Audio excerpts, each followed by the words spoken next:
ya digo, de un escenario como el que había en la época de Hafez el-Assad, ¿no? Y el querer a Bashar al-Assad de autoritarismo cerrado, de exclusión política, bueno, cierta cooptación de algunos elementos, ¿no? Como independientes, a todo lo contrario, ¿no? Una emergencia, ¿no? De actores políticos y poco a poco también militares cada vez más relevante a raíz de esa revuelta popular que se inicia en marzo del año 2011, ¿no? Y que cambia radicalmente pues, el escenario. Lo que ocurre que en este caso Bashar al-Assad ya sabe lo que ha ocurrido en otros países, ¿no? Tiene la lección bien aprendida y sabe que hay que apostar por una política de puño de hierro para evitar correr la misma suerte que Ben Ali, que Mubarak, ¿no? A diferencia de lo que ocurre en otros países, la revuelta siria se militariza, ¿no? Empiezan a surgir grupos, ¿no? Sobre todo, no solo que apuestan por esa movilización pacífica, como los comités de coordinación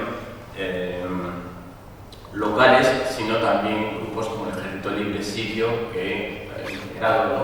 por gente que cambia de bando, ¿no? Y con armas que se van infiltrando en el país a través de las porosas fronteras con Líbano, con Turquía, pues adoptan, ¿no? la estrategia de resistencia armada contra la oposición. Yo digo que esa represión brutal de las manifestaciones provoca una militarización creciente con la erupción de grupos, ¿no? de grupos que son los que yo le he prestado mayor atención, ¿no? De grupos armados que van cobrando protagonismo, incluso restándoselo a otros, como el Ejército Libre Sirio, que en un primer momento había tenido pues, mayor peso, ¿no? dentro de las fuerzas de la oposición, ¿no?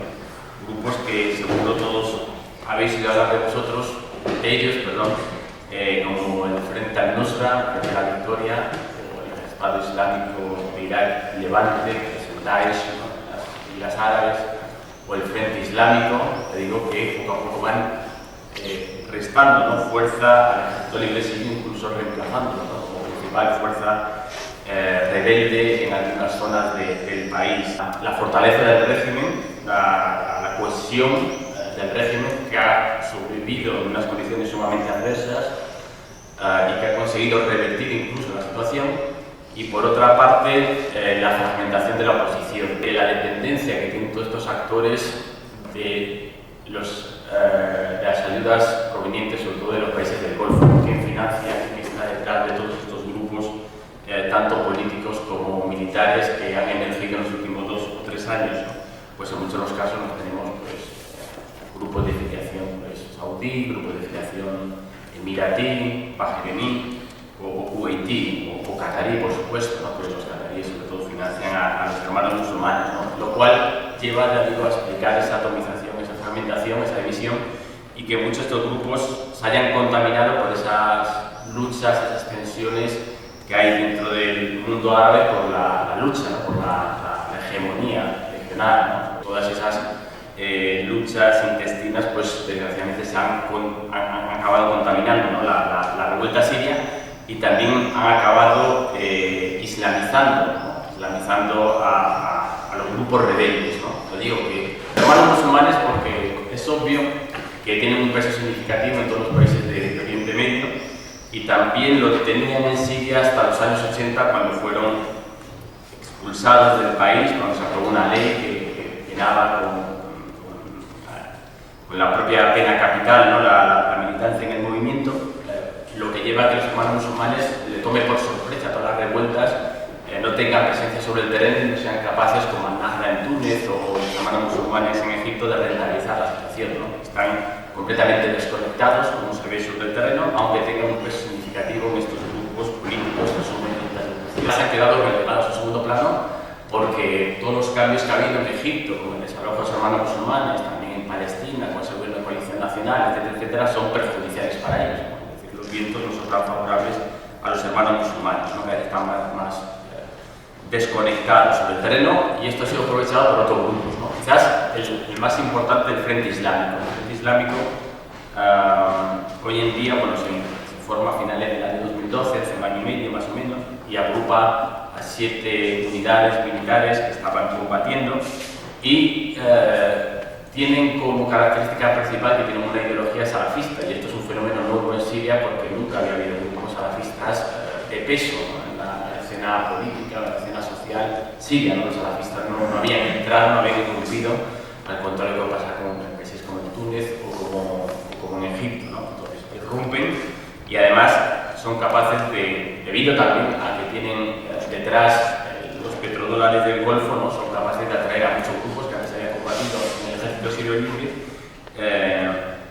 La propuesta de este grupo, que llegó a unos 40.000 personas o 50.000, el establecimiento de un Estado islámico, ¿no?, regido por la Sharia, cuando controlan un territorio, lo que hacen también es prestar una serie de servicios, ¿no?, educativos, transporte, subvención de los productos básicos, y un hecho muy significativo es que imponen una educación pues, basada, ¿no?, en los criterios un poco saudíes, incluso utilizan los propios libros de texto saudíes, ¿no?, el Frente al-Nusra y el Estado Islámico de Irak y el Levante, el Daesh, que también surgen en el año 2012, ¿no?, aprovechando esa conflictividad,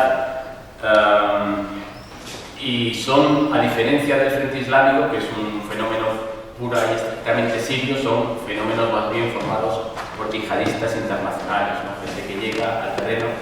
Luego salió una información que había 2.000 europeos combatiendo en las filas, ¿no?, de estos grupos, del Frente al-Nusra y el Daesh. También quieren establecer un califato islámico, por supuesto, lo que, a diferencia del pasado, lo que ellos hacen es, han adoptado una estrategia gradualista, ¿no? Entonces, cuando allí donde conquistan una porción de territorio, ahí establecen, ¿no?, ese Estado islámico, ¿no?, imponiendo la Sharia, ¿no?, y su modelo de gobierno al resto de la población. Son mucho más efectivos que los otros grupos armados que hemos visto, porque están curtidos, ¿no?, en la experiencia de batalla en Irak, etcétera, etcétera. Eso chocan entre sí, ¿no?, por quién es el brazo de Al-Qaeda en Siria, ¿no? Tanto el Frente al-Nusra como el Daesh están combatiendo, ¿no?, últimamente.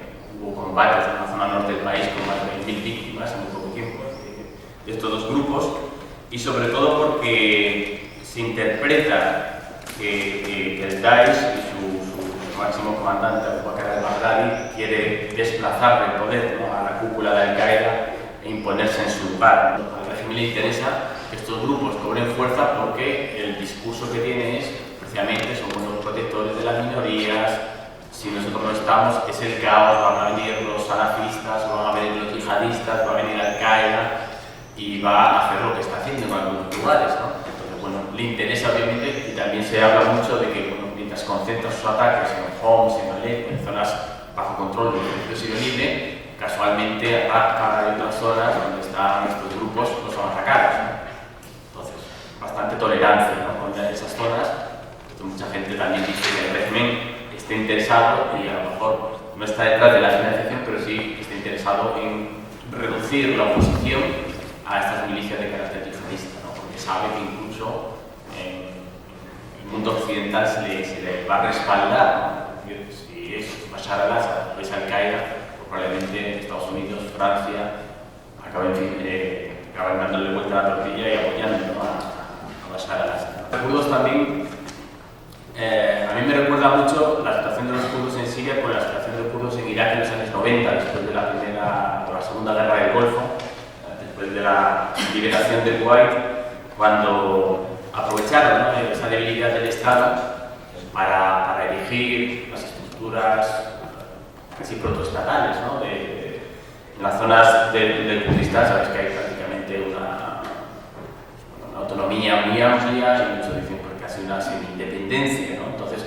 lo que están haciendo los kurdos en Siria es prácticamente lo mismo, ¿no?, aprovechar el vacío político que ninguno, ni los yihadistas, ni el ejército sirio libre, ni el régimen están, ¿no?, tienen capacidad para actuar directamente en las zonas kurdas, para crear, ¿no?, las estructuras protoestatales, ¿no?